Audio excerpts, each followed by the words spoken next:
Welcome to Kenton Teaches. Enjoy the video. You start by selecting exactly what you want removed. If this is a table column, click inside that column and use the column handle or drag across the cells to highlight it. This ensures only that column is affected. If you're removing page layout columns, place the cursor in the column text or select the multi-column range and check for section breaks, because Word applies column changes per section. Once selected, you're ready to delete without disturbing unrelated content.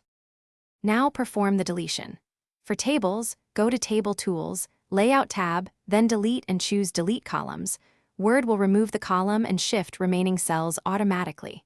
For page columns, open the Layout or Page Layout menu, select Columns and pick one or adjust custom settings. Word will reflow text into the remaining column structure. Make sure to apply changes to the current section only if you had section breaks. Otherwise, the change may affect the whole document. Finish by checking layout and spacing. Adjust cell widths, table borders, or column spacing so the document reads normally. If text migrates unexpectedly, make sure you didn't have hidden section breaks, manual page breaks, or anchored objects that shift content. Reveal formatting marks to inspect. If formatting breaks, use undo immediately or paste content with paste special to preserve plain text, then reformat. One troubleshooting tip: convert problematic columns to simple paragraphs, then reapply columns carefully.